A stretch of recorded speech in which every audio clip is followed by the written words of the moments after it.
So assessment and intervention.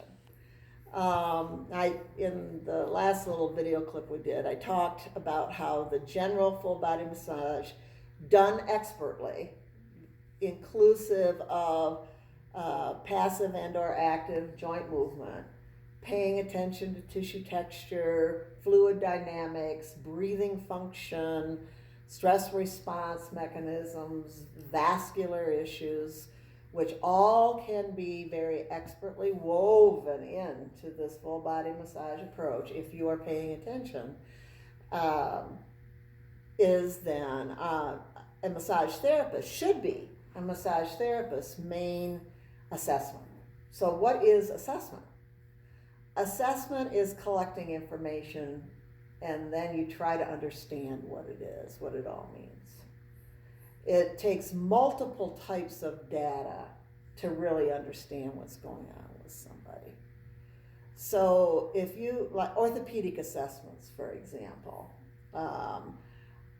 the empty can test or the Apley scratch or the Favors test or any of these other things that go in, those are important for massage therapists. They can, if you're questioning whether the joint is involved or something, you can do those and see if a referral is needed, if there's something capsular inside the joint. Doesn't mean you can't do something.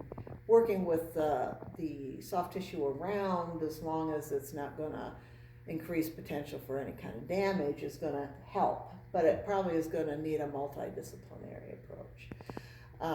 And there are plenty of experts out there that this is what they do, and we don't have to do that. We want to start working collaboratively. Now this is where we get into the, like you had said earlier, stay in your lane. And Luke talks about that all the time, stay in your lane. Instead of me having to do stuff, and I know how to do a lot of stuff, if somebody else is in the system, the collaboration of working together and letting them do some of this stuff, and then you're working together, is much more satisfactory for everybody than me trying to be everything to everybody. So assessment is gathering information in an attempt to understand. It's not changing anything. It's trying to learn the story that the body is telling you on things. People jump in and they go, oh, there's a sore spot, I should mash on it. Or there's a joint that's a little hypomobile, I need to stretch that. And not understanding it in the whole context of maybe that's a resourceful compensation. Maybe you shouldn't just be doing that.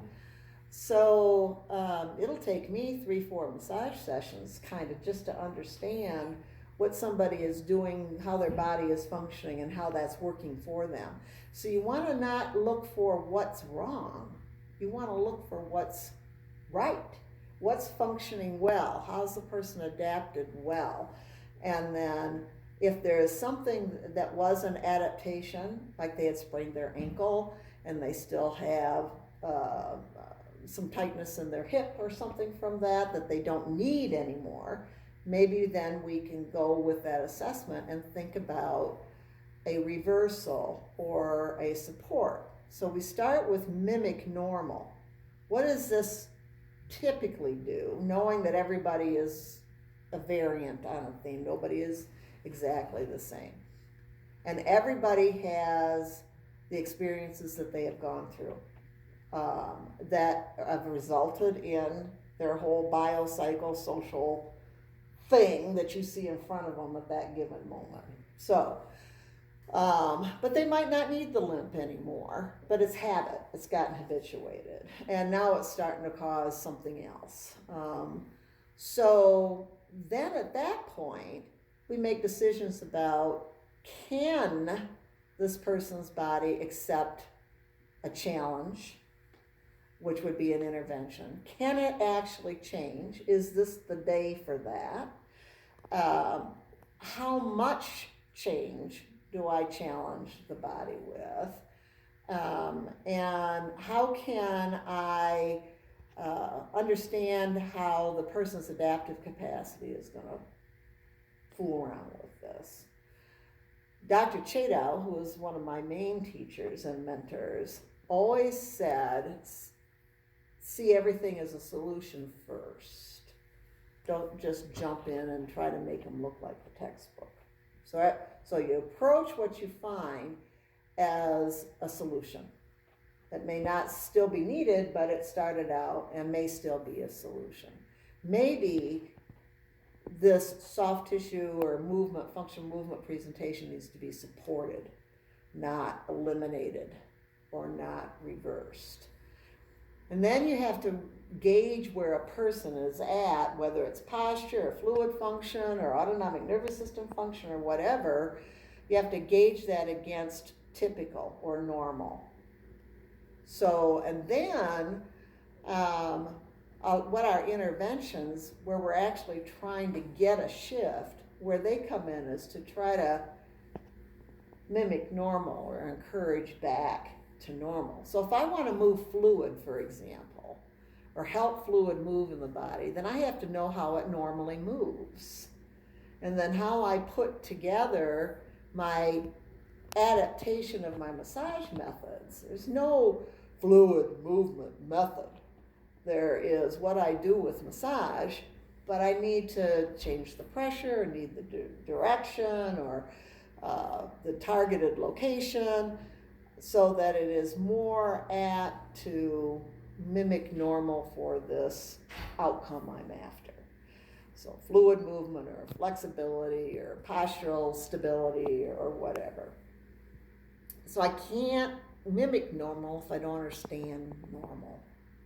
And I think this is where a lot of massage therapists feel overwhelmed, is because their science studies and their functional movement studies have not adequately prepared them for normal.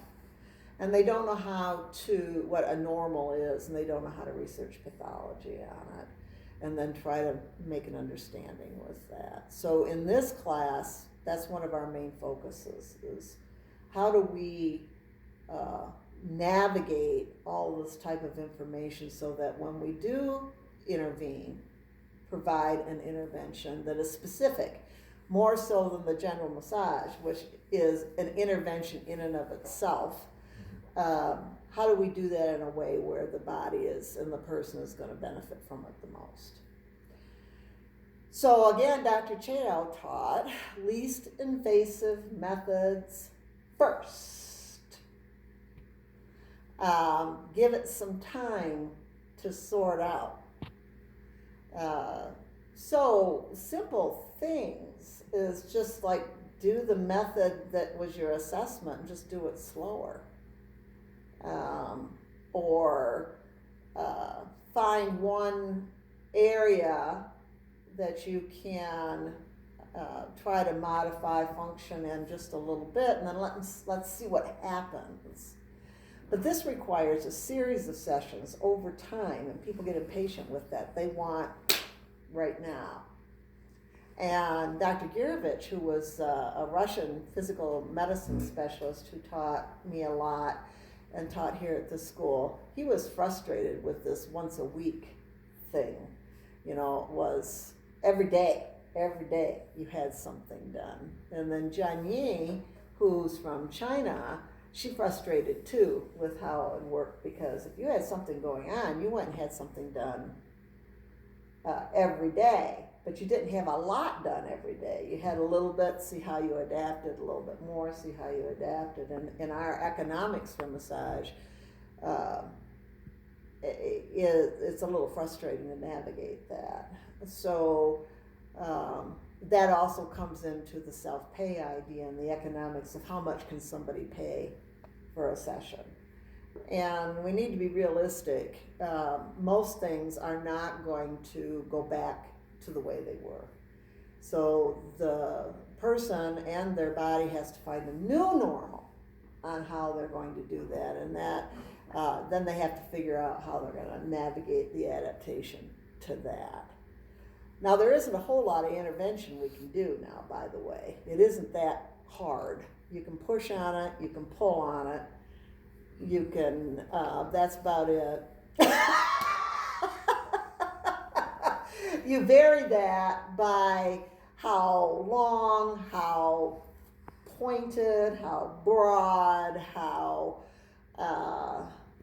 what location it's in, whatever. So these people that show up with all of these very precise interventions and stuff, I just go right back to it and I go, okay, where's the push and where's the pull and how did they adapt it? And then I get frustrated and I can get on my horse and go, well, why do they have to call it something different?